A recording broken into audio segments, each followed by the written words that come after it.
Mis mureks? Ma ei leia õiget laadjat. Mul on 10, aga ma kunagi leia seda, mis ma vaja. Jah, see on väga levinud probleem. Igal seadmel on oma kaabel ja vanad laadijad hakkavad sahtlisse kogunema ja tolmu koguma. Aga just sellise olukorra vältimiseks on Euroopas kokku lepitud ühtse laadija nõuetes. See teeb seadmete kasutamise mugavaks ja vähendab ka elektroonikaromude hulka, kuna sama laadijat saab kasutada erinevate seadmete laadimiseks. Ühtseks laadimisliideseks on valitud USB-C. See on juba paljude seadmete puhul levinud ja võimaldab nii kvaliteetset andmeedastust kui laadimist. USB-tüüpi laadimispesa koos USB Power Delivery tüüpi kiirlaadimisega suudab pakkuda kuni 100-vatist võimsust. See puudutab enamikku väiksemaid elektroonikaseadmeid, mida me iga päev kasutame, näiteks telefone, tahvelarvuteid, kõrvaklappe ja kõlareid. Kui seade vajab võimsamat ja kiiremat laadimist, peab ta kasutama USB Power Delivery tehnoloogiat. Seadme pakendil peab olema selgelt näidatud, kas tootega on kaasas laadija või mitte. Selleks kasutatakse piktogramme. Laadimismärgis näitab, millise võimsusega laadijat seade vajab ja kas see toetab kiirlaadimist.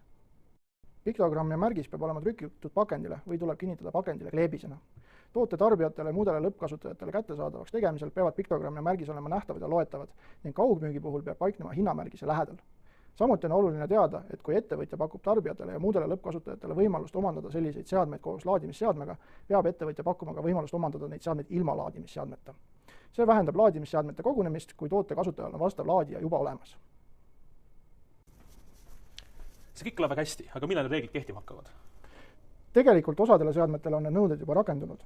Näiteks alates 28. detsembrist 2024 kehtivad ühtse laadija nõuded paljudele raadioseadmete tootegruppidele. Aga näiteks sülearvutitele rakenduvad ühtse laadija nõuded alates 28. aprillist 2026.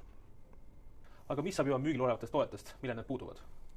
Kõik enne 28. detsembrit 2024 juba Euroopa Liidu müügikohas füüsiliselt olemasolevad tooted võib lõpuni ära müüa. Seejuures juhime tähelepanu asjaolule, et nõuded kohalduvad toote iga üksiku ühiku osas ja mitte tootemudeli suhtes. See tähendab, et isegi kui tootemudel on Euroopa Liidus kättesaadavaks tehtud enne nimetatud kuupäeva, siis pärast seda kuupäeva kättesaadavaks tehtav selle sama mudeli toode peab juba vastama uue ühtse laadija nõuetele. Aitäh, ma seda ei teadnudki ennalt. Jah, aga võta see kaasa. Tänud. Nägemist.